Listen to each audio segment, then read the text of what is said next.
And when we whoop enough ass, everybody gonna get in line and do right. All right, peace and blessings, assalamu alaikum, shalom. Welcome, everyone. And we are back and we are live. And Sister Maya, peace and blessings, Queen. How are you? Peace and blessings. I'm good. I hope you're doing all right too. Yes, ma'am. I am doing good. Excited to hear what we got to hear today. Yeah, I'm gonna try to keep it short because I know this came at a as a surprise. I wasn't anticipating on doing this, so I don't want to take up too much of your time. But and there's so before we get started, there's just so I don't want to reveal too much about this individual that I'm gonna talk about tonight because we are on live and you never know who knows who. And out of respect for this individual, because he's a older gentleman, I just don't want to be messy. I don't want, I just don't want, because you it's just a lot of shit going on with social media. Right. And I just don't want anybody to be bullied or disrespected, or because at the end of the day, he's a very knowledgeable person. And I've been studying his work now for about a year. Okay. And I'm very fascinated with the information I investigated on my own, and pretty much everything that he talks about, I can validate it. So I don't want to, reveal this information to you because what I learned from him last night, I really want to share it with you to get your raw, uncut opinion. Because I'm bothered in my spirit. So, with that being said, I want to share some information with you. And I took notes. I have like 4 or 5 pages of notes. I want to share it with you because I have a question that I want to ask you at the end. So, I want you to listen, take notes if you need to, because I'm going to ask you a question because I want to know your thought and how you would have responded. Okay. Okay. So to begin with, this person is a retired college professor. His expertise is in racial violence. And the topic of discussion was the KKK. So I was very interested in hearing what he had to say. And I will start. I'm just going to go through my notes. And if you want to stop me, please feel free. Okay. And because some of the things I couldn't catch what he was saying, but I tried my best. And so one of the first things he started out saying was, even though he's retired, it's very important to have conversations outside of the classroom, especially, for black studies, because there's so much that the powers that be do not want teachers to discuss in the classroom. Okay. So he wanted to start having open conversations because he's like, there's so much that we need to know that it's just a perfect space to do it outside of, the public institutions where you could get fired or, lose your benefits and stuff like that. So I get it, because it's like Malcolm said, only a fool would allow his enemies to educate his children. Okay, so I'm on board. I get it. Right. So he said that he started out talking about a general in the United States military, and his name was Francis Dade. And so I don't know if you ever heard of the Dade massacre that took place in Florida in I think it was the 1800s. Have you ever heard of that? No, ma'am. Okay, well, according to the professor, but you know about the Seminole War, right?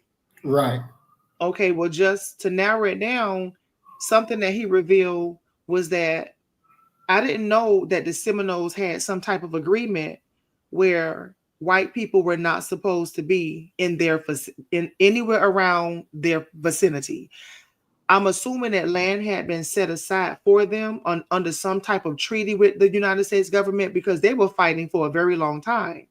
Exactly. So what he said last night was that they something like maybe some type of they reached some type of agreement, and white people were not supposed to be on their land. Mm-hmm. So Francis Dade, a general in the United States military, he is trespassing on Seminole territory. He's ambushed and he's shot in the heart. When the Seminoles ambushed him, shot him in the heart, he was one of the first to fall and he died immediately. Okay. Mm-hmm. So he says that Dade was supposed to have Seminole permission and he did not have their permission. And he was on a horse, he was shot and killed. Of the 107 United States soldiers survived, no, I'm sorry, 107 died and only 3 survived. Okay. Mm-hmm. And he talks about the general being like an illiterate, typical white man, jerk, and an alcoholic. Mm-hmm. And so that was, kind of surprising to me, but I don't know why, because that's generally who these people are. Right. When you think about how they were released from prisons and scooped up off the street of Europe and sent to America, they were drunkards, you know. Mm-hmm. So it's just a typical white man doing what white people do. Oh, I know they have an agreement, but I'm white, I'm right, I do what I want to do, and as fate would have it, he was ambushed and he died. So the professor says that that was the first time the Native Americans had defeated the United States military. Mm. So then he goes on to talk about after the Civil War, when you think about Reconstruction, right? Mm-hmm. We already know with Reconstruction, the South was it was destroyed. Right. The Union did a job on the Southern states. They tore that bitch down to the ground. And Mm-hmm. so as a result, the professor was saying that the Confederates relocated into North Florida due to their homes being destroyed in the Civil War. Mm-hmm. Now, he says that when it came to slave owners, he said they did not, now they would discipline their slaves, but he said they would not lynch their slaves. If a slave did something very egregious, they would allow the state to lynch the slaves so that they would be reimbursed. Because as chattel property, we came with a price tag. And Mm-hmm. so that was eye opening to me, because I did not know that if a slave master allowed the state to lynch the slave, then he would get reimbursed. And you see how even with that, they believe in the concept of restitution Mm-hmm. concerning them. But when it comes to us, oh, we just gonna research it, right? Exactly. Now, so he mentioned something about a patty roller. Have you ever heard about a patty roller? Yeah, those were the people that would come and get the runaway slaves. Exactly. That was my first time ever hearing about a patty roller. And he says that they would catch the slaves for a reward. He said, but that was the origin of the KKK. All right. And he said what they realized is that, like, sometimes he said, like, when it would be raining, they would wear raincoats. And they realized that when they wore raincoats, trying to, go after those fugitive slaves, Mm-hmm. it would scare black people to death, because we so goddamn spooky that we thought that they were like ghosts or something like that, some type of scary figure. And in realizing that it frightened us to death, the the so-called, I'm just going to say, what did he call it? He Uh, say looked he said, so it's just, he said there was rain, so when it was raining, they looked like ghosts without heads, and it terrified blacks. So basically he was saying that's where they get the idea of the sheets and the cover-ups, because it added more terror, to our black experience. mm-hmm. So he was saying that, and when it comes to white men or the KKK, they were on a mission to protect white women. Now, the whole time on plantations, they would go out of town and just leave for days Mm-hmm. and leave black men alone with their white wife, white daughter, white mother, white nieces, and it wasn't a problem. But after slavery, now all of a sudden, they so afraid that the black man is going to assault the white women. So one of their primary goals was to the KKK was to protect white women. Mm-hmm.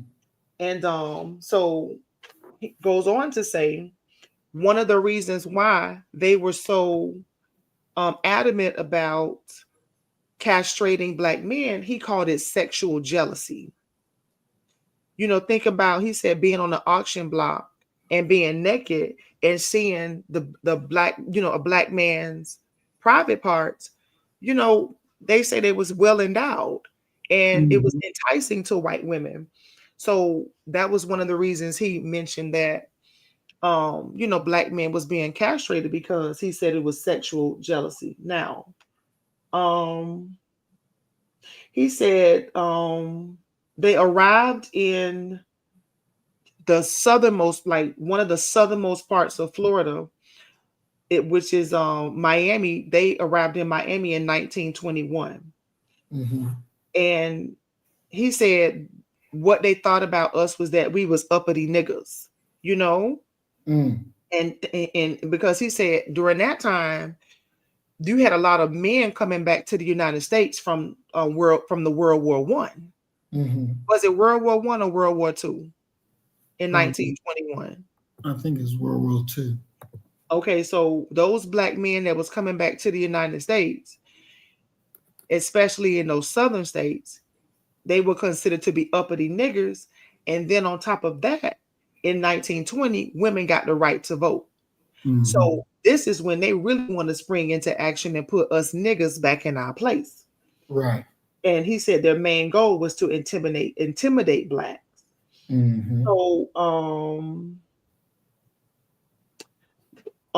so he mentioned that a lot of black women would work as maids inside of the white households. And okay, we know that, you know, because they wouldn't allow us to get any other better jobs. You know, they want to keep their foot on our neck. So a lot of our women were maids inside of their homes. And he said that that's one way that black people knew that the Klan was going to ride on a particular day, because our black women were washing the sheets, washing those robes, getting it ready for the KKK. Now that blew my mind. Mm. Mm-mm. For a black woman to live in the, I mean, to work in the home of a Klansman. Some of those Klansmen was coming back with blood on those sheets, Mm-hmm. smelling like smoke and with dirt. And you mean to tell me a black woman is in those homes washing those sheets? But he said that they were able to know when they were going to ride, and they would tell the black people, oh, the Klan going to ride tonight because we got the sheets ready, and they would hear conversations. And like I said, that was surprising. So one particular group of people in the South Florida was the Garveyites. Have you ever heard of, did you know the Garveyites were in Florida? Um, no, I didn't know particularly, but I could imagine them since, it was a big movement. Okay, so um he was able to interview one of the Garveyites who was like over 90 years old. Mm-hmm. And he mentioned that when the Klan rode through town, Mm-hmm.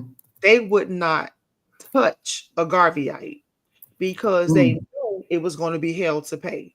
The Mm-hmm. Garveyites were very revolutionary. They were armed and they were serious about self-defense. And Mm-hmm. this 92-year-old man said the Klan would ride past the Garveyites' home knowing they had pistols sitting on the porch. And they would just pass them like they weren't even sitting there and go to um spread horror and terror among the docile niggas, Mm-hmm. the ones that they knew was not going to fight back and Mm-hmm. defend themselves. You see? Right. That's damn ridiculous. Mm-hmm. So he said that there's a parade called the Orange Bowl. He said they still have this. I think he said they still, if not the parade, they still have a annual football game. You know Mm-hmm. how they have all these bowls in football. Right. Well, the first time that the Klan's women got a prize was in this Orange Bowl. So that's a lot of history right there to Mhm. still be. And you have a lot of black people that attend, buy tickets, go to the parade, participate in, you know, and don't know the history about how racism played a big part in those festivities. So he went on to talk about this individual named Willie Simmons. And he said Willie Simmons was a black man who was killed for bootlegging. Whatever bootlegging is. What is bootlegging? That's when alcohol was illegal, and so they were called the bootleggers. Those are the ones who made the illegal alcohol because the country prohibited the selling of alcohol. Okay, so he was shot. He was shot and killed. Okay. He was shot and killed because it was an altercation between him and a white man. And Willie got the upper hand on the white man, shot and killed him, but Willie was lynched as a result. He was lynched by three well-known KKK Klansmen. All right. Mm-hmm. And then he goes on to talk about in 1947, he said that black people were not allowed to be a part be a member of the Democratic Party. Do you know anything about that?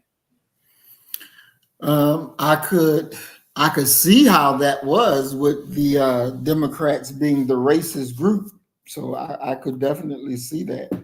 Okay, so up until 1947, black people not allowed to be a member of the Democratic Party. And he said that the court was going to order that black people be allowed to join.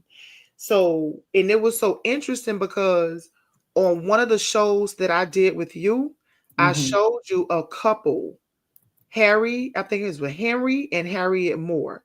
Remember Mm-hmm. the guy I told you whose house was bombed by some Mm-hmm. white man and him and his wife was killed? Mm-hmm. He mentioned the couple. So Harry was trying to get, well, no, he got, I think, oh, I forgot that number. I think over 10,000. It was a lot. It was thousands of people that Mr. Moore got registered in the Democratic Party. And so, in pure Klan fashion, they were very upset because that would have upset politics throughout Florida to have black people now be able to vote for people in high level political positions, right? Mm-hmm. So what they did, they put the bomb under the man's house on Christmas night and it exploded. And he said that every bone in that man's body was broken and shattered. Mm-hmm. And when I mentioned this person to you, I didn't know who this person was. I was just, when I do my research, I never know what direction I'm going. And I was just typing up some names of people who had been killed by the Klan, and it was a long list of people from all like just all over the United States. Race, black people killed from, white people from Mm-hmm. white these damn people. And so I just said, well, damn, let me put my finger out of all those people. I closed my eyes and when I landed my finger, it landed on the Moors. And so I knew a little bit about them, but he introduced more about them. And he said that every bone in that man's body was broken. And his mother was with him as they was driving to the hospital. He says that they had to go to a hospital that will only accept black people. There was a hospital that was near, but they would not accept him. All broken bones from a home explosion from the KKK, but they would not take this man because he was black. So his mother had to travel with him in agonizing pain to a hospital to the all black hospital, but unfortunately he died. I didn't know that Thurgood Marshall slept in Mr. Moore's house. Mm. And so the house was rebuilt. It is a national historic site. and Mm-hmm. it's a museum. They offer tours, and the wife, she lived, I think it said 9 days. She lived for 9 days after the husband, and according to the daughter who was in college, who is still alive, say her mother's insides was green and blue. Mm. It was pretty much liquefied, and they don't know how that woman was able to make it to her husband's funeral. Mm. And so she died 9 days later.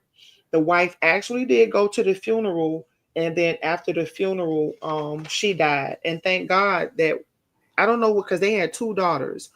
One was in college when it happened, but she's still alive, and hopefully I'm gonna do some digging to see can I find her. So Mm-hmm. 1944 in Live Oak, this professor said that Willie James Howard, he fell in love with a woman by the name of Cynthia, and she was a white woman. And her father was a Florida House representative. He said his name was Phil Garth. And the let me see if I get this right. The father, according to what I remember, knew about the relationship, but he didn't make a big deal about it until his white counterparts, those Klansmen, they start pressuring him like, you letting your daughter date a nigga? Mm. And so they went to Willie's house, and they snatched him out just like they did Emmett Till. Okay. Mm. Took him right from his mother, right from in front of his mother, took this young man, and then went to his father's job and went and got the father and took them to a bridge. And they tied Willie's hands, they tied Willie's feet, and they told him, take this bullet or jump your ass in that water and drown. Mm. So Willie jumped in the water, hands and feet bound, and in the presence of his father and the KKK Klansman, the Florida State House representative, where he died. The father went back home and told the mother that he didn't know what happened to the son. For 2 weeks, he knew what happened to his own son. Okay. Mm. But he did not tell the wife for 2 weeks what he witnessed. And it says that a black undertaker was sent to get the body, and they put the body in the unmarked grave. What's interesting to me is that after the black father watched his black son be hog tied and jump into a goddamn river and drown, they took the father back to work and told him, get your ass back to work, nigga. Mm. And he finished his shift. Mm. Mm. When so the um news at the time, they said it was an accidental drowning. Okay. This is what it was listed as, an accidental drowning. In Marianna, Florida in 1930, there was a woman, her name was Claude Neal. Aunt's home sided with white, it's a white girl. Um somebody it's a her aunt's home sided with oh. Okay, so in Marianna in 1930, somebody by the name of Claude Neal. So black and white people remember, and this is so crazy because remember I told you I read how black like very poor whites used to live alongside blacks in Florida, Right. and they got along until the Klan came. Mm-hmm. This man was just confirming a lot of shit that I had researched, which it really blessed me to know that I'm on the right path, right? And I'm trying Right. not to cry. I'm really trying not to cry as I go through my notes. Um, so there was a black and white family who lived side by side, very close proximity to one another. And unfortunately, a black man had an affair with one of the white girls. Um, I'm assuming that in my notes, the white girl was bludgeoned. She was bludgeoned to death, and she was strangled to the extent that her eyes popped out. Now, Mm. a black woman was there and witnessed her aunt, the aunt of the white woman, cleaning blood off of her clothing items. But in pure rattlesnake fashion, they blamed who? Mm. Mm. A Mm. black a black guy. They blamed the black Mm. guy, right? Mhm. So they led they led the black guy on the black guy, he fled for his goddamn life because he already knew that it was going to be hell to pay. And so for about 3 days, they couldn't catch him. And so Mm. what they put in the newspaper, they had already put in the newspaper that there was a negro was going to be lynched, right? It was all over the news, and it got all the way up even to the president. Whoever the president at that time in the 1930s was well aware that a black person was going to be lynched because this white girl was bludgeoned to death, eyes out popped out her goddamn head. And so what they did, there was a, you know how, like when a white mob would go and just grab a black person out of a house or get them out of jail, Mhm. there was a mob of hundreds, if not thousands, of white men and women that wanted to kill this black brother for this murder that I don't think he committed it, because, like I say, they say the damn aunt was cleaning blood off of her clothes. Somebody saw her do it. So what they did, instead of letting the mob kill this brother, they organized a committee of six. They allowed six white men. What they did, they lynched him privately. Okay. So they took him to a private location. They tortured him. They cut off his fingers, and they stood around and they stabbed him with a knife. They cut off his penis and Mm. they made him eat it. What? They put a rope around his neck and then drove him around town. Now, um, when they finished lynching him, and I'm because of some of this stuff, so um, when they finished lynching him, the white public was not happy with the private lynching because they wanted it to be publicized. So they did hang him near the court, but I think he said they took it down. But yeah, they was taken to the body was taken to town, to a farm, okay? Some type of farm location so that the adults and children could stab the dead body with sticks. And what is that called? Desecration? After the body's already dead? Yeah. Yeah. Mhm. Like desecration of a corpse. Right. So they took the dead body to a farm to desecrate it and allow the angry white men, women, and children to stab it with sticks. Um yeah, and they hung the body up near the court. They had him hanging. They had the body hanging for all to see, but eventually took it down and put it, near so that the people can just gawk at it and look at it like Mm. it was a dead dog or, an ant or some type of animal, a human being, one of Mm. our black brothers. And so another lynching in Newberry, Florida in 1916, eight people were, eight of our brothers, I'm just going to say family members, eight of our family members were lynched. Two of them were pregnant women. And this was a family.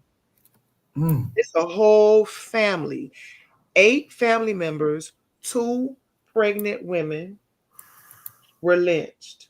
Now, the allegation was that somebody stole a hog, and the suspect name is Boise Long. I don't know if I spelled the name right because I was just doing the best I could. And so the name of the suspect is Boise Long, and that was his family members that was lynched. And one of the two women that was pregnant, one was his wife. And so it says the sheriff went to arrest Boise, and Boise shot one of the officers who died on his way to the hospital. And so what at that time, if a black man killed a white man, even in self-defense, to the white man, that was a crime and you had to die. Exactly. And so Boise took off running, and they could not catch his ass. They could not find his ass for days. And so what I wasn't aware of is if they could not get you, they will come for somebody in your family until you gave yourself up. Now he said they would give you a chance to turn yourself in. But if you did not turn yourself in, they will come and get you. They will come and get your mother, your father, your children, a cousin, a girlfriend, anybody who you was associated with. They would kill your ass in place of the person if they could not get them. And so they let me see what they did with them. Hold on, I don't want to get it mixed up. Okay, so Boise's wife. Okay, so what they did, this type of lynching, they put them on a horse. Okay, and it says that they put the family members on a horse. It was up under a tree, and they had the rope tied around their neck. So just imagine the tree, a rope tied around the black person's neck, sitting on a horse, bound. And they would slap the horse to make the horse run. And when the horse ran, it would snap their neck. Now, Boise's wife, who's pregnant, it said, I wrote in my notes, when Boise's wife, when her neck broke, Maurice, the baby, dropped out of her womb. Okay. A white woman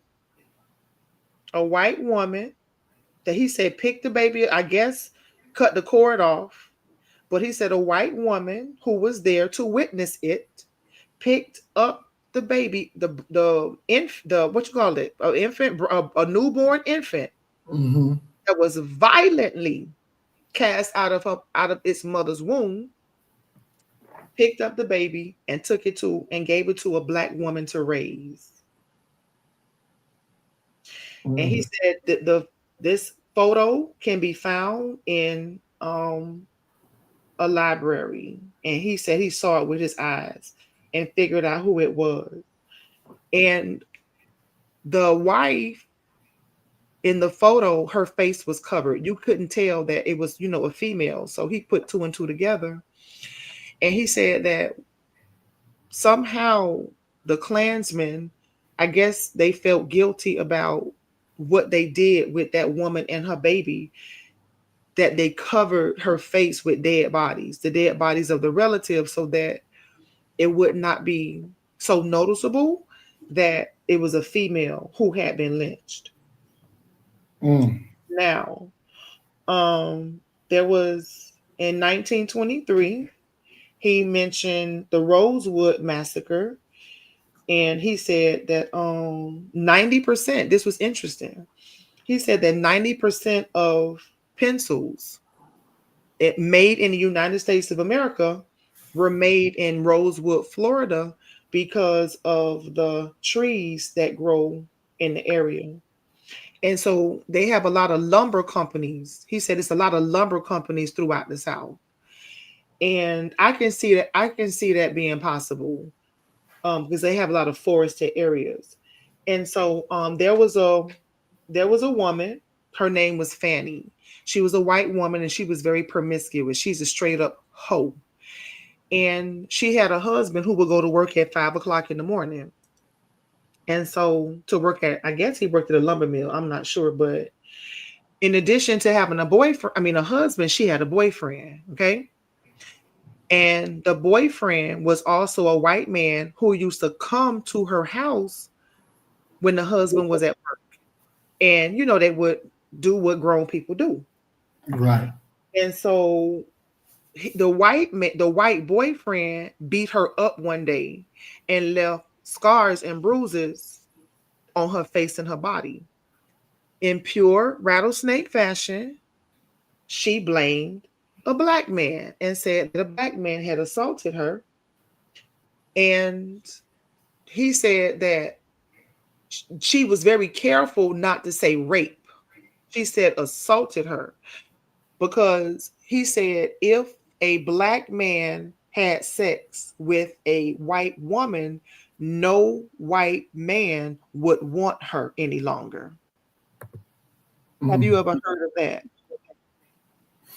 I never heard of that part, but I've heard of this Fanny woman. Okay. Hmm. Um, and that kind of blew my mind because that's all we know Hmm. is their rape of black women Hmm. from the days they washed ashore. That's all we know. Hmm. There was a lady. I saw a video of her yesterday. I was looking at I was looking in the I don't even I be researching so much, but she kind of looked like my grandmother, and she was a elderly slave, and she had a condition with her heart because her heart had been broken so many times, and she had like maybe between 10 and 15 children as a slave. And Hmm. every time she had a baby, when the baby got one, the slave master would sell her baby. And she got so heartbroken about it that at some point, I don't even know how many children she had, but it was a lot. And after the um slave master sold so many of her children, the last few that she had, she Hmm. poisoned them to death Oh my God. because she did not want any more of her babies to be, taken. So she would poison them, and they would make up some type of excuse as to what happened because of course, that was still master's property, and she would have gotten into, you know, a lot of trouble or a painful, Hmm. whooping for doing that. So Fanny blamed the black man, and so Sylvester Carrier. So Sylvester Carrier was the black man. Hmm. I think he said Sylvester Carrier was the black man. Um, Something about Sarah. So Sarah Carrier. I think Sarah Carrier. I don't know who that was, but I think she's black. Was washing the white woman's clothes. Yeah, so Sarah Carrier was washing some white woman's clothes, and Hmm. she saw the white man beat Fanny. Hmm. So she knew that the black man, no black man had touched Fanny, but of Right. course they didn't want to hear it. So it says that the his mother, I'm assuming is Sarah Carrier, was shot dead, Hmm. Yeah. and it says that two of the Klansmen shot the son. They burnt the house down. No, no, no, that's not true. Oh, no, no, that's not true. Okay, so the mother the mother was shot dead. Sylvester shot two white men, but he escaped. Hmm. And he said that 20 years later, the family received a postcard from Sylvester, so he was able to escape an angry mob over an alleged, this lie that this white woman told. Right. Um, Let me see. Um, so let me see, let me see, let me see, let me see. What else I have? Um, okay, so that's I think that's enough to to take me to where I want to be to ask you a question. And that is, okay, let me make sure. Yeah, I think that's it. What I want to ask. I think that's it. Now, at the end of the presentation, as a matter of fact, at the beginning of the presentation, the professor, I told you, he said the reason why he's having these conversations is because you can't have it in the classroom, and there's so Mm-hmm. much in Black history that needs to be discussed. Remember? Mm-hmm. Okay. He also said something at the beginning, but I'm going to tell you it was also brought up at the end of the discussion by this white man. Mm-hmm. And so, and it was pretty much word for word what the professor said and how the white man asked it. It was pretty much verbatim. And so it's like 25, 30 people there, 25, 30 people present. And the majority is white people. And so the white man raises his hand and he goes, "So, what do you want us to do with this information?" He said, "What are we supposed to do with this?" He said, "Now that you've, shared these horrific stories with us." He said, he said, "The white people sitting here, should we feel guilty about this?" And that Black professor looked those white people in the eye and said, "No." He said, "You should not feel guilty. You should not be intimidated. You should not feel sorry for any of this because you were not there and you did not do it." He said, "This happened long before you were born. So the only thing we want you to do," he said, "the only thing that Black people want you to do is sympathize." Mm-hmm. Yeah. Sympathize. Yep. He said, all Black people want you to do is be willing to learn the history so that it never happens again and be sympathetic to us. And I was thoroughly disgusted. I was thoroughly disgusted. And I thought about you because I just want to know how you would have responded. If that white person would have asked you that, how would you have responded? I would told him, you just heard not all, but some of the crimes that were committed by your people. You should not only feel guilty, but damn it, you're responsible. You are guilty and you are responsible. There's no one way without the other. They both go hand in hand. Because you sit and you live from a privileged position because of what was done to our people. Our people walk around to this very day with a fear of them, a fear, a literal fear of white folks for what they have done. Everybody knows that when a white woman starts crying, something about to happen, somebody about to be punished, somebody about to be killed. They when you're dealing with and that was World War One, not World War II, World War One. I'm sorry, because when the cracker came home and understood that he didn't have the power in his own home because the white woman was also working, and so she wasn't trying to get back put in that box that she was in prior to them leaving out for war. So the white man was very disenfranchised. He was angry. He saw Black people out there being productive and living well. And he, who just came back from the service from war, could not pick up where they left off, and that started the Red Summer. That these crackers went from city to city, a trail of blood of our people died. When you think of Florida, out of the southern states, Florida was number 5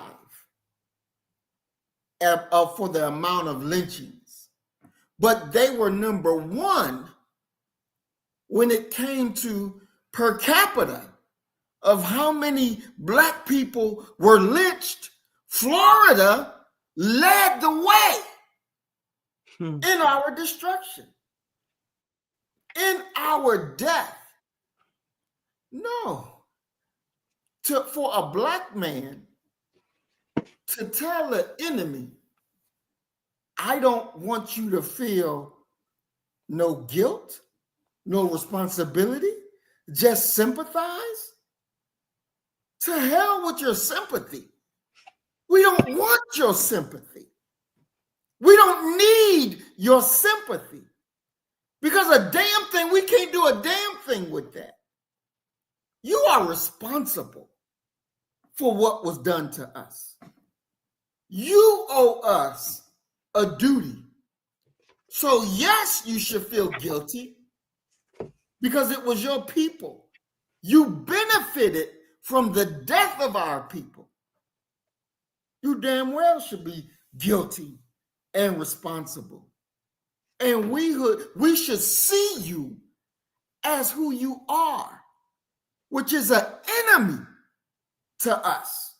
You're no friend to us. You are an enemy. And to the Black man who had the nerve, the audacity to tell our most deadliest enemy that we want your sympathy, and that's it, I would have told him, you a traitor to our race. You a traitor to the race. Their sympathy don't help us. The fuck with their sympathy. And to hell with you if that's what you think is justice. It is that mentality that keeps us in the rotten position that we are in. It is that kind of mentality that doesn't move the needle, but tells us to suffer peacefully.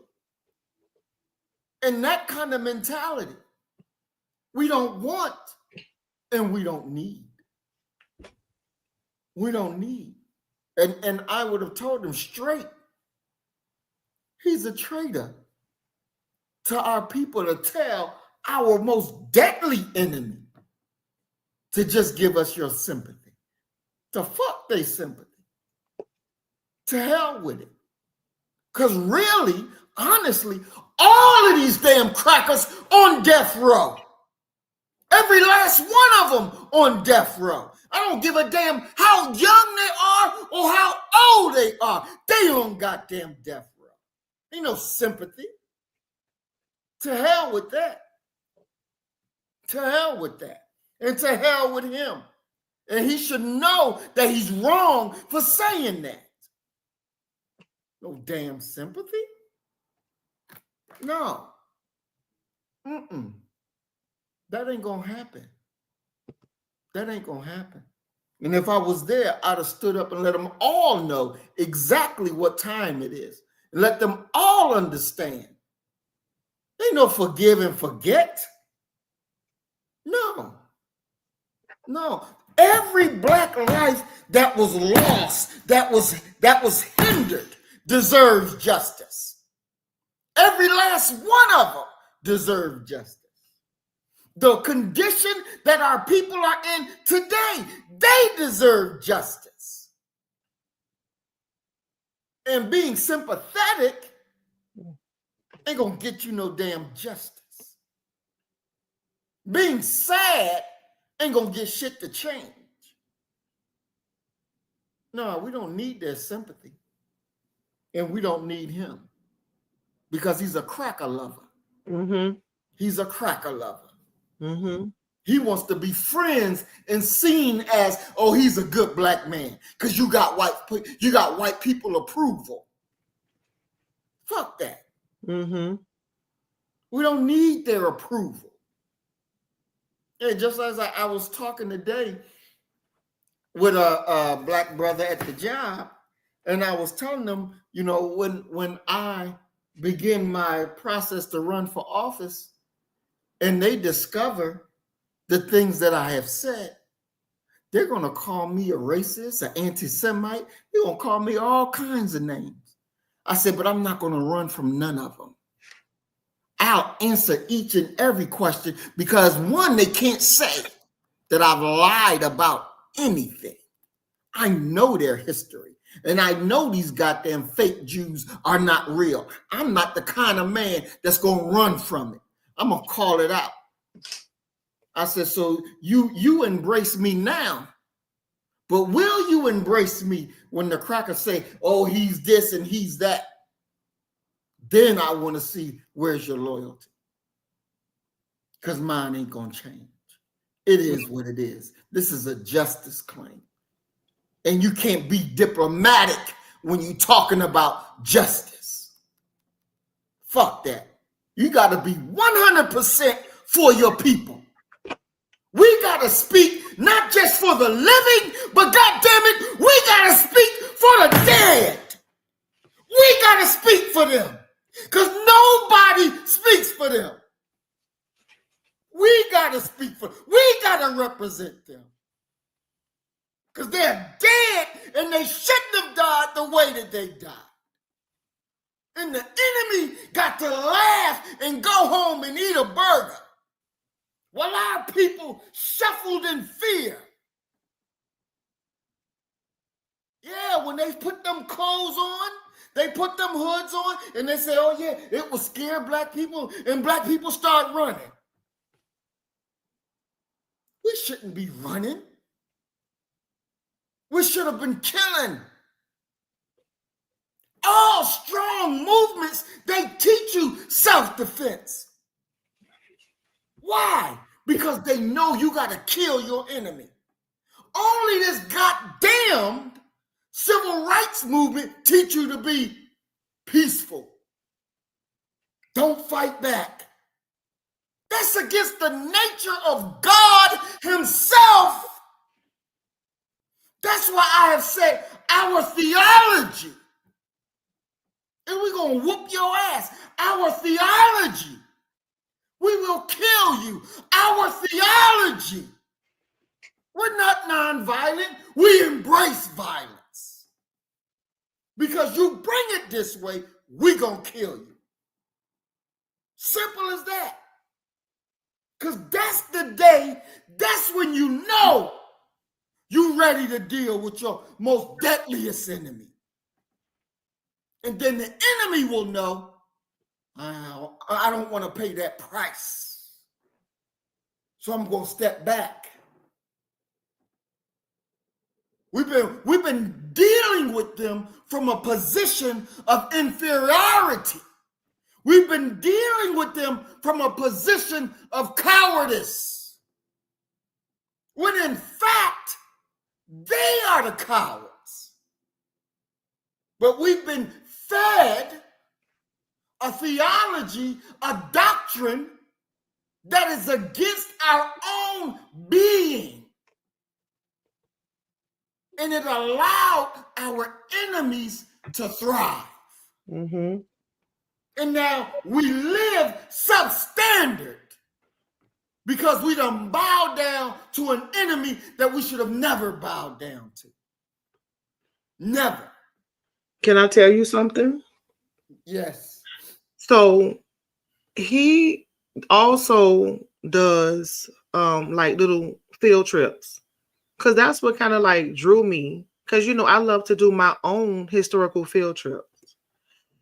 But in doing my own historical field trips, I miss out on some information because I do good, but I mean, if that's your expertise, if that's your lane, and and you are the expert, I can benefit from going on a field trip with you to learn some things that I might, that may not be on the historical marker, or, maybe if you did, investigation or whatnot. So I asked him, I said, I say, are you going to do any more field trips? Because I'm interested. He said, I only take teachers and students. And he said from a particular school. So I went online, and I'm not gonna say the school because I don't need no foolishness. Because like I say, people can be messy. The school is a white institution. Oh. So you mean to tell me that you doing lectures, you doing historical field trips, and the only people that you take on the field trip are teachers and students from one particular school, where pretty much, and I look, and I don't think they have no black teachers in this school. So and they're very affluent. Like, you got to pay thousands of dollars to attend this school. Okay, you may pay like $35,000-$40,000 a year for your child to attend. So you're taking rich white teachers and students on these trips, but the one that would benefit from it the most, in my opinion, I can't even go. Mm, mm, And then I did a little bit of digging, and I realized why he's the way he is, because he's married to a white woman. oh, wow. He's been divorced, and he remarried to his second white wife. Mm, So mm, Maurice, I have a headache. I have a headache because I couldn't believe that this man just so softly, he said it so eloquently. We don't want, you should not feel guilty mm, because you mm, didn't do it. Not you. mm, But mm. watch this. And I'm gonna let you finish. Remember when I told you that white lady in her, that damn alligator jumped out the water and ate her ass up? Mm-hmm.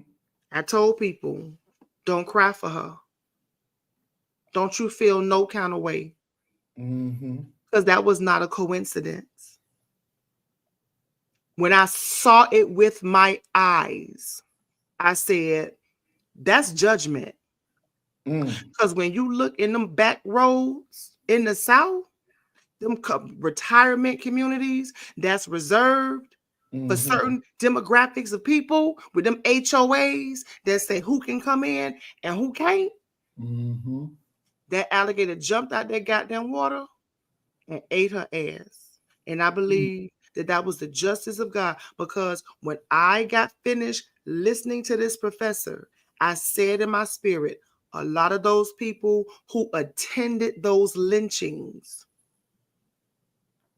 they may not have been at that lecture, but a lot of their parents and grandparents and great grandparents were there to see it and witness it and pull some of mm, our black men out of those prisons and fix those ropes and hit the horses so that they could run and burn down those houses, because the children were even allowed to participate. Small school age children. We've seen them in the photos. They mm, may be elderly now, but they're still alive. mm-hmm. Now, another thing I said, a lot of the schools, and when they was building white schools, they built a lot of schools for white children on black cemeteries, Mm, for their children to enjoy. White subdivisions reserved for white people on stolen land and Indian mounds and black cemeteries. They could live where they want, no problem. Or they're invited. I'm just writing down my notes what I was thinking. Silence is consent.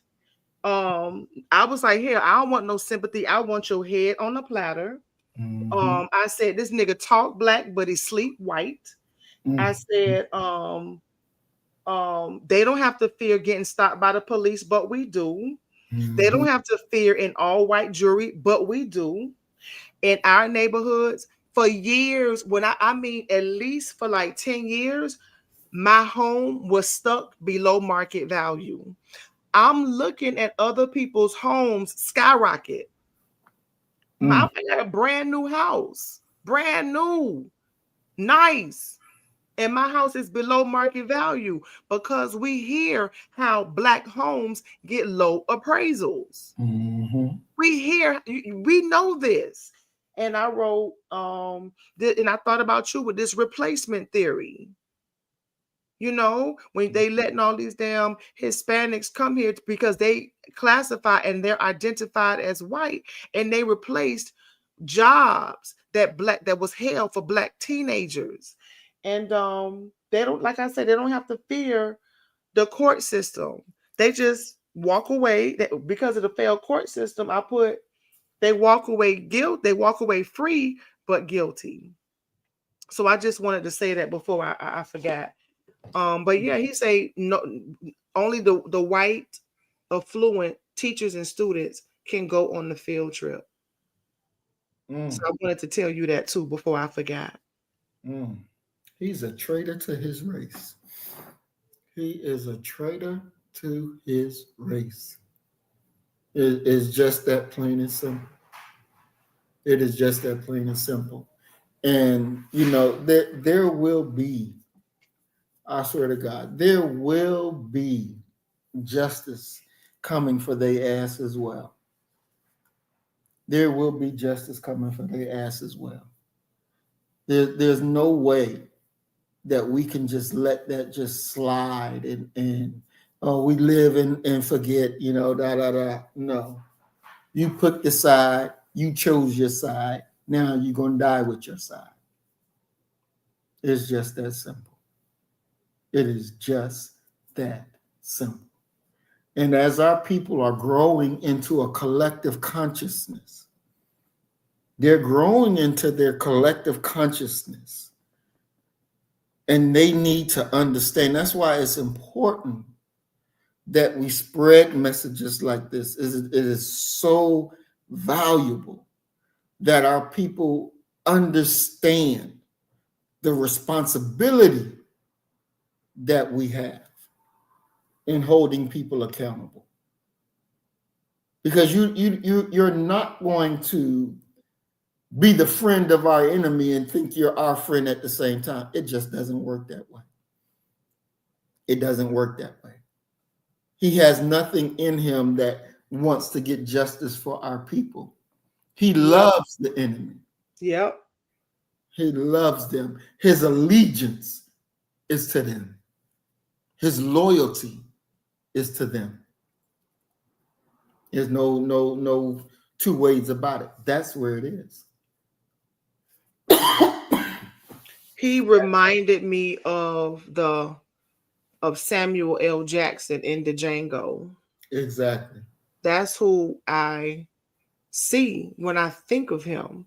And you know, I used to think before I got to meet him and like literally hear him lecture, I thought the world of him until I started to research and find out, because I was already thoroughly disgusted to find out that a person with so much information about Black history, a walking encyclopedia, was married to a white woman. Because I just didn't understand how you could be so knowledgeable, especially when it comes to racial violence that we suffered, and you still marry a white woman. How could you even love her? What was it about her that you set your eyes on her and said, I want to marry her? Why would you deprive a sister of a husband and to have, and he Black like he's dark like Wesley Snipes. And I asked, and I was so torn. I can't breathe right now. I have a headache. I just feel like I feel 30% alive. I feel like 70% of my body is just gone. Because with the reading with The Fall of America and sitting, you know, Maurice, I just feel like 70% of my body, I just feel lifeless right now. And so I called my mom and I asked her, I said, how is this possible? And she said, you know, him being a college professor, it benefits him to have a white woman on his shoulder. It gets him into certain circles and then makes him look good. And I thought about you. And I said, you know, that's what my friend was telling me, that when white people know you have potential, they'll take you to the highest mountain, but they'll say, you know, you can do this and do that or go this far or that far if you marry a white woman. Mm-hmm. He don't care. That man don't care nothing about us. No, he sure don't. And he's doing field trips, lectures. He's not teaching anymore, but he's still teaching if he's doing a lecture, telling white people, don't feel guilty. You should not feel guilty. You should not. But then go sit there and say, well, I'm doing this lecture because we can't do it in the classroom. That's the same thing that's the same issue with critical race theory, right? Right. That's the whole issue with white America. They don't want our history discussed in classrooms because it makes their children feel guilty for what their parents did. Exactly. So he a part of the problem. Yes. But you want to still so-called teach because it needs to be taught, but don't like what kind of mind fuck is that? Exactly. And that's a mind fuck. And I'm just like, and I said there was no way that me and Maurice could have been physically there because we would have shut that shit all the way down. Exactly. I say we would have when I'm so glad that you wasn't there because I would have held my tongue. I would have just been like, you know, I don't even want to because by that time I was disgusted. But I said, you? I said, ain't no fucking way. I said, he probably would have been escorted out of this place in some goddamn handcuffs. I know you would have. Yeah. So that just took a piece of me. It took a piece of me. And I just don't know how to get it back. I don't know how to get it back. I feel weak. You know, it's the reality that you know, you had him, you saw him differently before you knew who he was and what he was about. And people like to wear their mask, especially when they're supposedly working for the benefit of Black folks. Because one, it's a lucrative market. That's why you have all of these 501c3 organizations set up that's supposedly supposed to help Black people and get out of the condition that we're in, but none of them meet that objective ever because they're in it just to get money. And so we put our faith and we put our credibility into these people, into these different organizations. And when we grow and learn more and we find out the betrayal, it hurts. It hurts because we get betrayed and don't expect it to come. Because the only people that can betray us is the people we trust. And I know exactly what you feel, exactly what you mean. Because when I was betrayed, I didn't even want to teach no more. I didn't want to do nothing because it hurt so badly when the shit all came out and I got to see what exactly it was. And the pain just, to me, was unimaginable. And I remember at one point, and I was saying, how could they betray me at this point? I haven't even reached the highest of the heights that I'm going. And I get sucked in and betrayed at this level. And it broke me. I'm not going to lie. It broke me. And I didn't think that I would be teaching ever again, honestly. But during this whole process, and I'm still in the process of rebuilding, I'm still in the process of healing. And this is where you come in, because you are helping me with that. To do our program on the fall of America is doing something, it's like putting me back together again. And I can't thank you enough for the idea. I can't thank you enough for helping me, because many people, send me letters of, I really miss when you were teaching, and you need to do this and you need to do that. But the spirit was gone. The spirit was gone. Because when you have your own wife to betray you, your closest advisor to betray you, and you don't even see it coming. But when the shit just fall out and you see it, the revelation just was destruction.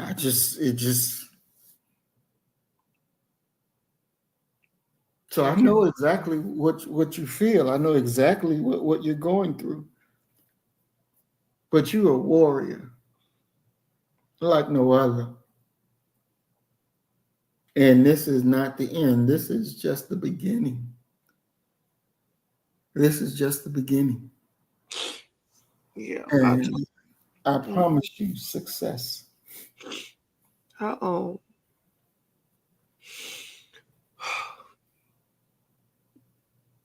It's so sad. Mm-hmm. Because I can't believe, like, some of these places I've gone, like some places, historical places I've gone, it's not safe. Maurice, it ain't safe, but I do it anyway. And I was thinking to myself, I was like, this would be a wonderful opportunity to go on a, Mm-hmm. another tour, because that's my most favorite thing to do when I travel. And going as a group is safer. It's safety in numbers. But when he told me that it's reserved, and, he didn't say white, but when you look up the school, it's all white people. Mm-hmm. That means that this black man is okay with, because I'm gonna go to some of these places myself. But it puts me in so much danger that I have to do it by myself. And that hurt as a black woman, in the black community, that he would close the door in our face and offer it to, as Elijah Muhammad would say, the children of the slave master, so that they can go relish in our tortured environment. And I remember he was saying, when he takes the children, he tell them, touch the tree, touch the tree. How does it make you feel to touch the tree? Because a lot of these trees that they lynched us from, Mm-hmm. they're still standing. And he'll tell them, sit for 5 minutes and just touch the tree and meditate by the tree. Why the fuck would you want a white person to touch a tree and meditate for 5 minutes by a tree that our blood is all in the damn soil? Fuck is wrong with you? What the fuck is wrong with you? What do you get out of this shit? That he would actually think that he's doing something important. But now it just really makes me want to go. Even though I'm gonna have to go by myself on a lot of this stuff, it's okay. God gonna make a way for me. God gonna make a way for me. But that really made me see, along with some things that's going on my job, why we stayed in bondage for far too long, and why they keep killing us the way they do. And I saw a video today of Carmelo Anthony's mom, and I think it was his dad in the background. And she gave a statement to the public while the black man was in the background crying. What?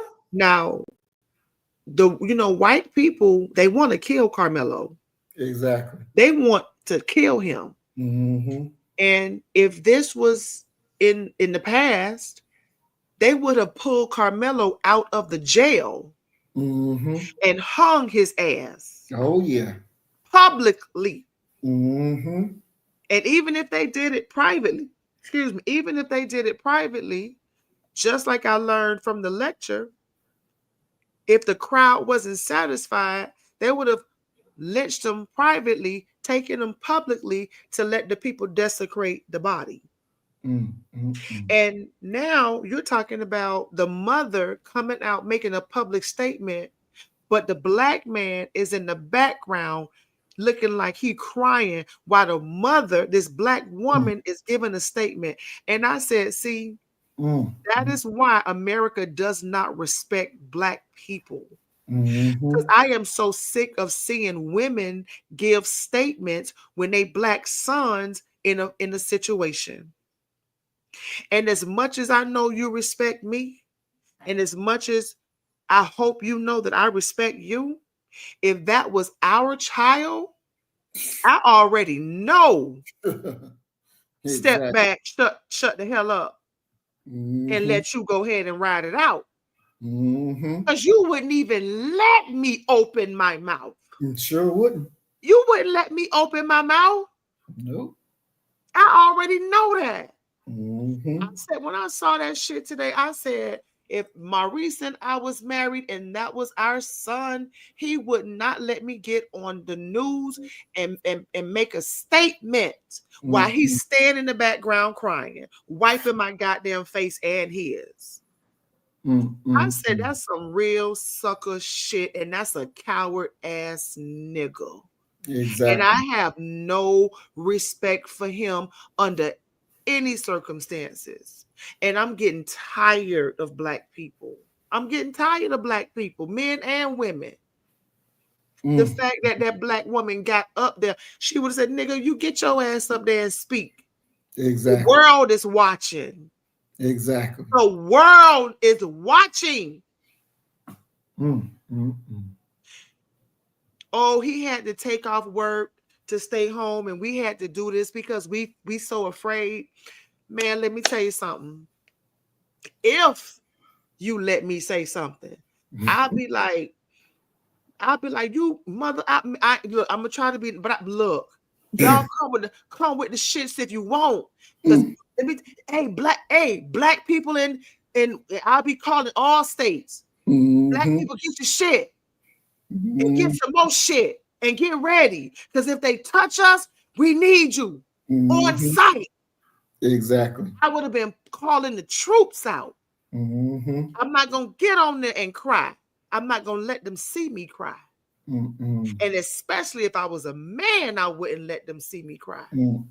I'll be on every platform telling Black people, if they touch me, my wife, any of my children, I need y'all to take off work, don't go to school, Mm-hmm. and let's handle our business. Exactly. Because enough is enough is enough.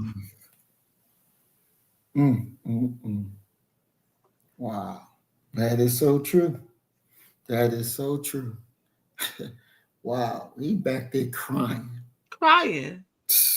My God. It was so embarrassing. You didn't see it? No, I saw it on the YouTube thing. I just never clicked on it yet. Wow. Oh yeah, he's it's embarrassing. I couldn't even I didn't want to watch it anymore. I don't want to watch it. I don't want to see no Black man crying and just looking like a real wimp, considering the history, Exactly. our history, their history, the circumstances. I don't give a damn what the circumstances are. Stand up there like a warrior. Exactly. And if you can't do it, get somebody who can. Mm-hmm. My family already know. If the police kill me, they know not to get online. I've told them, don't say anything. Here is a name and a number. Call them and they will be my voice. My family already know that they're not to say anything because they too passive. Exactly. And they too forgiving. So they cannot speak for me. Exactly. Because I need people who are going to give them hell. Yep. And it's nobody in my family that I trust if I was in this situation to speak on my behalf. So it's been a rough day for me emotionally. The fall of America has weakened me. I'm not the same person before I start reading the book. And I don't know what direction I'm going, but I am going to finish it. But this is it's hard. It's I feel like I say, if you could think of a cup 100% full, take off 70% of the liquid, and that's how I feel internally. I have very little left inside of me. It's just, how could we be so gullible and so naive and so forgiving? Exactly. And that's because that they love the enemy more than they love their own selves. And that's it. Because they want to be close to their masters, and being close to their masters means that they can't speak, they can't stand up, they can't be for our people what they need to be. And when we think of, even, I heard the minister, I watched him when COVID was out, and he said that he's going to pray to Allah that COVID hits Florida very, very hard. And I was amazed at that, because I was like, why Florida? What's going on in Florida? And sitting here today, I understand. I understand exactly his sentiment. I understand exactly what he means, what he's saying. I understand the reason. But sis, when we're in the gym and we're working out, we're tearing down our muscles in order to build our muscles back up. And so as we continue to work out, we'll get stronger. We lost Maya for a second. Oh, she'll be back on. But we get stronger as our muscles begin to rebuild. We'll go through that soreness, we'll go through that pain. But when we come out on the other end, we'll be so much better than we were before. And so Here she go. Clicked on the thing by mistake. Uh, I'm sorry, what you say? I I was, sent you the link for I sent you the link from the video that I saw, and I uh, just clicked on something by mistake. I'm sorry, what were you saying? I was saying it's like we're in the gym and we're working out, and we got to tear down as we build up. And in that tearing down phase, our arms are sore, our legs are sore, but yet through the soreness, we're building up muscles. We're getting stronger. We're getting better. And as we go through the process at the end stage, we won't be what we were in the beginning stage. We won't be what we were in the middle stage. We'll be that finished product. And in this war that we're in this battle that we're in, we're going to come to things and see it on one level, because we're going to face it again as we go through this journey. And we already need to be able to withstand that pain when it comes the second time. We'll be able to understand it. We'll be able to see it. We'll be able to prepare for it a whole lot better. We're just getting ready for that ultimate battle. We're getting ready. God has a plan for us. And we're in that work to do that mission. And so we got to take plenty to build up.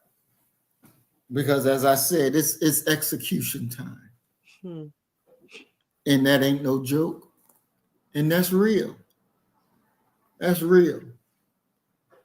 This is a new day. This is a new day. So we embrace it.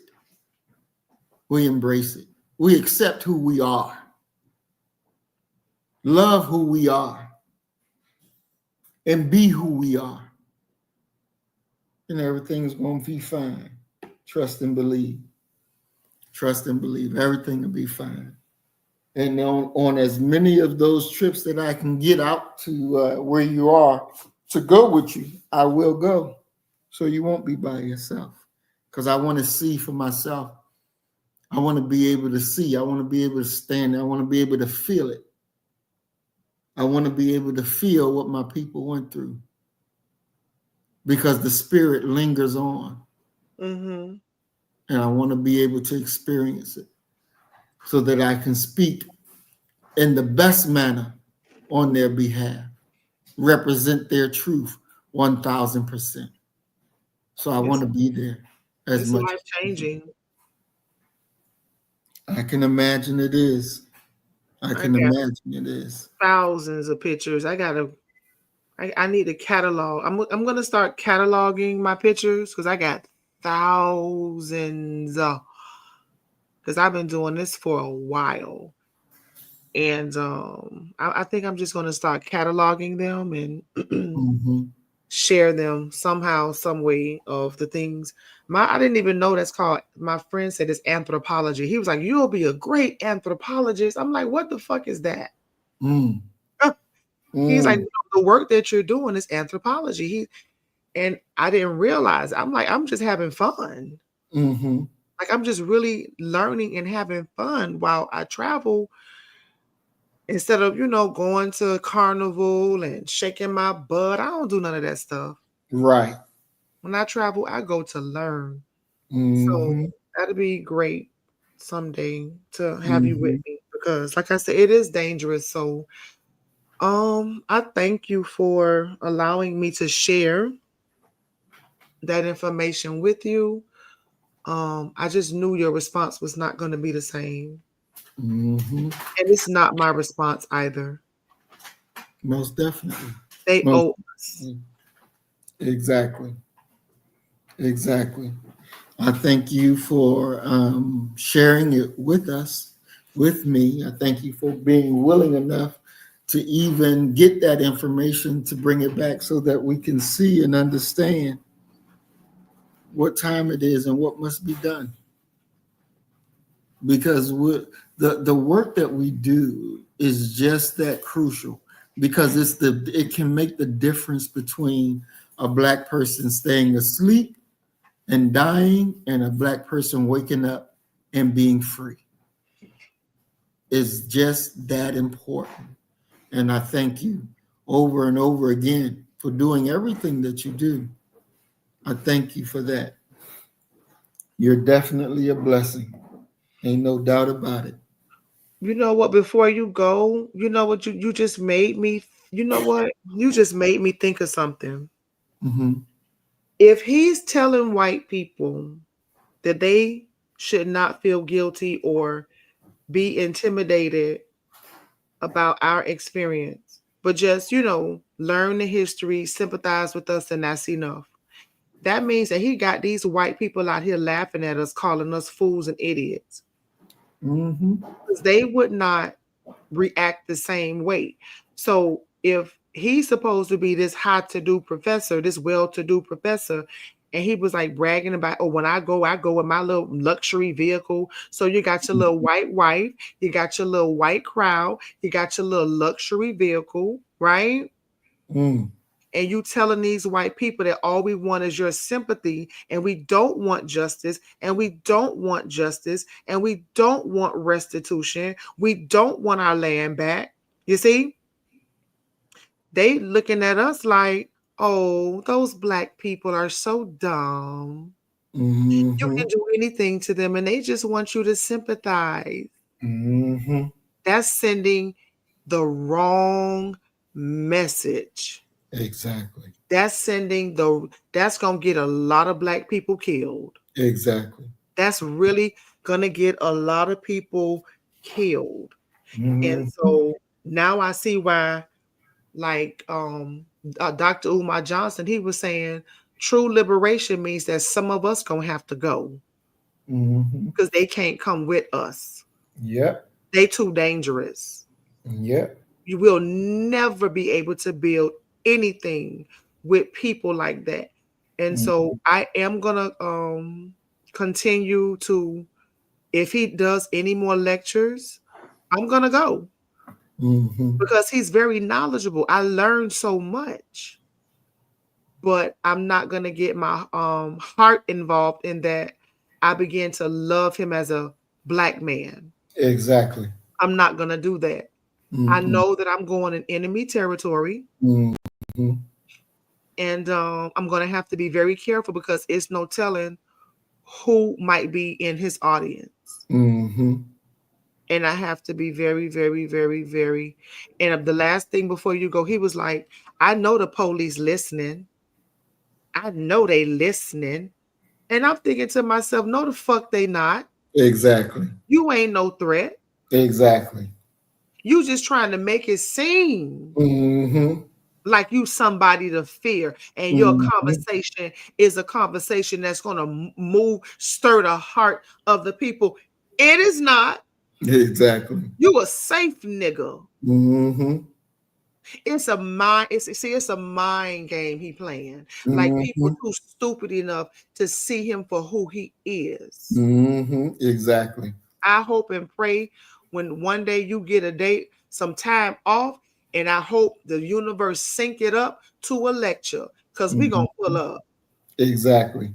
and raise. And I want, look, I can't wait till the question and answer part come up. I'm just gonna move my chair back. I'm just gonna move my chair back. I'll be like, now, Muhammad, Mhm. now, let's not go to jail tonight. Say what you gotta say, but let's not go to jail tonight. Definitely. Okay? Hmm. All right. Most definitely. You know, when the fake Jews got away from Hitler, they didn't say, "I want your sympathy." No. They didn't say that shit. You think Emmett Till mama would say that shit? Hell no. All these black men Mm-mm. that's been killed, that woman who neck broke, and her baby popped out of her goddamn womb. Mm. Her Mm. neck is broken. The baby done forcefully popped out of her womb down on the goddamn dirt. You Mm. think she wants sympathy? Nope. Nope.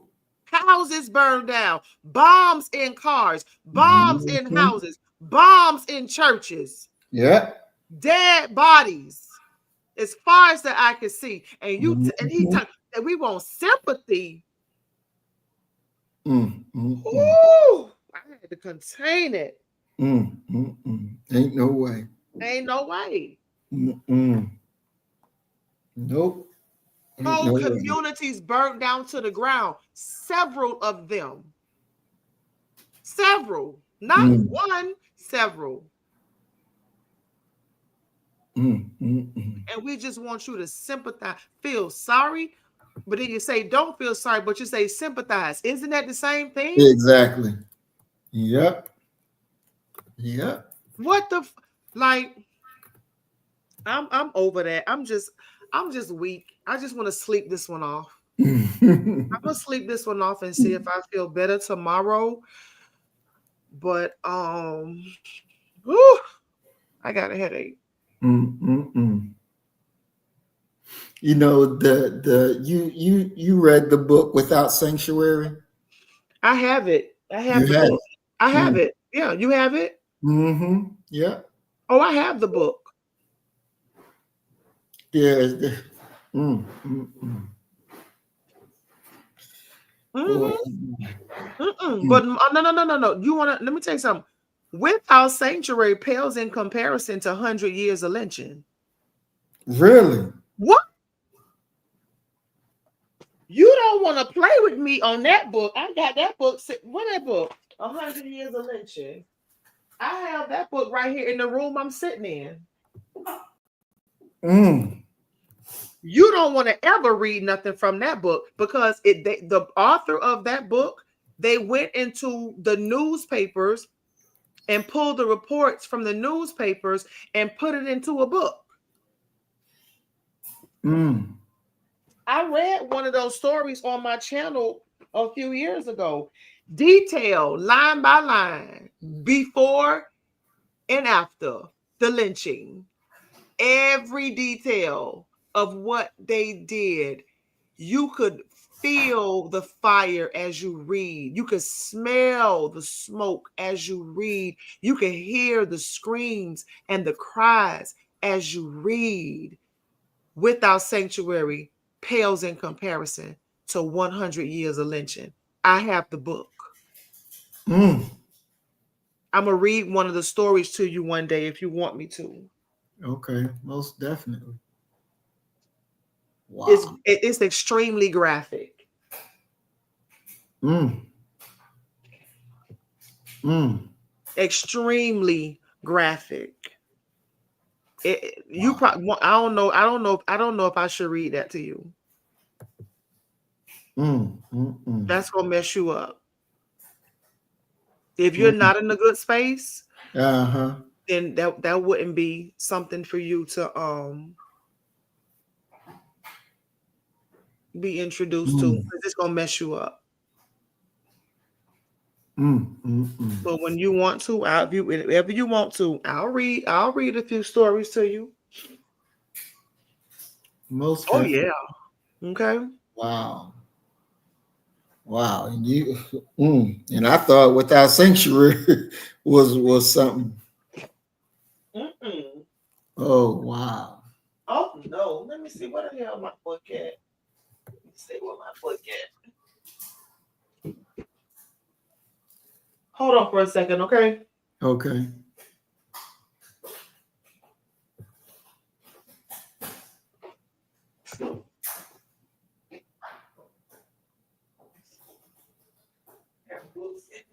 Well, let me see.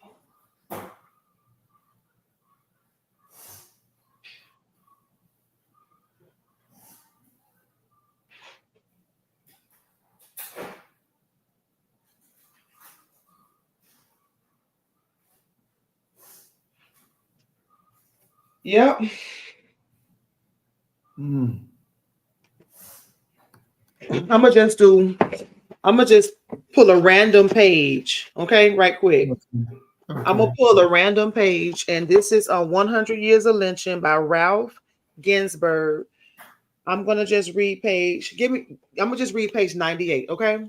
Okay. Look at that. Philadelphia Inquirer. January 3rd, 1916. Blacks lynched for remark, which may have been hello. And this says, so it was in the Philadelphia Inquirer, but it happened in Hartwell, Georgia. And it says January 2nd, two Negroes were lynched, and a Negro woman was badly beaten as the result of a remark to a white girl in Anderson County, South Carolina, according to reports received here tonight. The three Negroes were riding in a buggy when they passed the girl. One of the men made a remark to the white girl, at which she took offense. She reported the encounter to a group of white men, who quickly caught up with the blacks, lynched the men, beat the woman, and ordered her out of the state. Reports concerning the nature of the alleged insulting remarks are conflicting. Let me read that again. Reports concerning the nature of the alleged insulting remark are conflicting. Officials of Georgia County say that one of the Negro men yelled out, "Hello, sweetheart." The Negro woman asserts that all they said was hello. So this book has no pictures, but it's actual news articles from around the United States.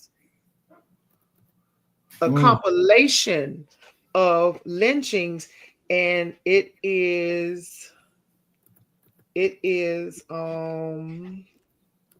has up to 251 pages of news stories of lynchings. Wow. Just saying hello. Get you killed. That's crazy. The white and so the white woman, and they can say all kind of stuff to us. They could walk up to you under the tent, get out of here. Exactly. Just dumb shit. Exactly. But because somebody said hell, why would we even want to say hello? Like, that's the thing. Like, we keep trying to oblige these people even unto death. Exactly. What did I say? It was 1916. And they knew that it was trying times. Why the fuck would you want to say hello to a white woman? Exactly. When you got all these goddamn black women you can go say hello to. Exactly. And she goes straight to the white men. And they kill these three men and beat the damn black woman for saying hello. Wow. Wow. Just for saying hello. Just for saying hello. And the book is full of so much more. I mean, yeah, it's bad. And that's why the Honorable Elijah Muhammad said, when they see him, "Hello, Mr. Muhammad, hello, Mr. Muhammad," and he don't respond. Lynched after acquittal. African recruiter lynching. Lynched for being black. Wrong man believed lynched. Buggy collision incites mob to lynch Alabama Negro. These were newspaper headlines. Second Negro lynch for crime of one man. Negro preacher is found swinging from a limb. Negro preacher found swinging from a limb. Two lynched in Texas. Post bail slaughtered. Negro mother and child killed. Mob ignores minister's plea. Lynching bad for business. Negro hang to trestle. I mean, it just goes on and on. It just goes on. Lynch Negro cleared. Negro half-wit is lynched. Lynchings decline. Insulting remark. White women seek clemency for Negro slated to die. It's just all kind of dumb shit in here. Negro youth mutilated for kissing a white girl. Damn, what the fuck? They slit what? The mob sheared off his ears, slit his lips, and mutilated him in other ways below the belt. You know what that was? Exactly. A castration. Exactly. Mm, mm, mm. Mm, mm, mm. A Negro, Los Angeles Negro, is burned alive screaming, "I didn't do it." Mm, Negro and wife hanged, suspects of barn burning. Negro hanged as a mule thief. mm, Um, Negro shot dead for kissing his white girlfriend. mm, mm, mm. 5 Negroes guiltless lynched. 5 lynched in Georgia. Negro church and lodges burned after 6 lynchings. Mm, mm, mm. Yeah. What we supposed to do with this? Sing, hold hands and sing kumbaya? Don't laugh, because Mm, mm, don't mm, laugh. mm. We supposed to hold hands and sing kumbaya, Ain't and no we way. shall overcome. Mm, mm, mm. Mayor of Omaha is dead of lynch mob injuries. Mm, Joe Cole lynch. Train porter lynch after an insult to a woman. Yeah. mm, That's a lot. I haven't finished reading this book. I got past a few pages and had to stop. mm, mm, I mm, couldn't read it all. It was just too much. mm. It is. Sam Hope burned at this. Now, when I read about him, Sam Hope, how they burned him, Mm, they barbecued him. mm, His name is Sam Hope. They barbecued him. mm, mm, mm. They poured gasoline on that. They brought somebody brought gasoline from up north to pour over his. They would drive for miles to participate, Mm, and they barbecued our brother. Something terrible. mm, mm, mm. So I guess Tuesday. Yep. Wow. Mm, mm, mm. There's no way in the world that any black person should want to be quote unquote friends with white folks. It's just no, it's no way. It's no way. I mean, these are the people in recent times where you had soldiers get together, they buddy, they go out drinking, 2 white soldiers and a black soldier. The 2 white soldiers wake up with the black soldier dead, head cut off and body burning in the damn pile. And they say, well, I don't know what happened. Yeah, y'all killed him and cut his fucking head off. There's no way in the world we should be trying to be friends. They are our most deadliest enemy. They are. And we better wake up to that reality really quick. Really quick.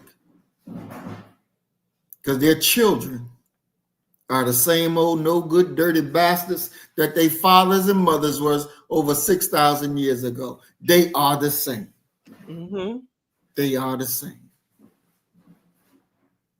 And they're not getting away to say, oh, that was my daddy, that was my granddaddy, that was my great-great-granddaddy, three, 4, 5 generations down the line. You still owe, and you still gonna pay for it. Mm-hmm. It's just that simple. And look here, white folks need to know that their judgment is here. They need to understand. We ain't looking to love you. We ain't looking to be your friend. We ain't looking to be your bosom buddy. We hate you. And we should hate them with a perfect hatred. A perfect hatred. That's what it has to be. That's what it has to be, a perfect hatred.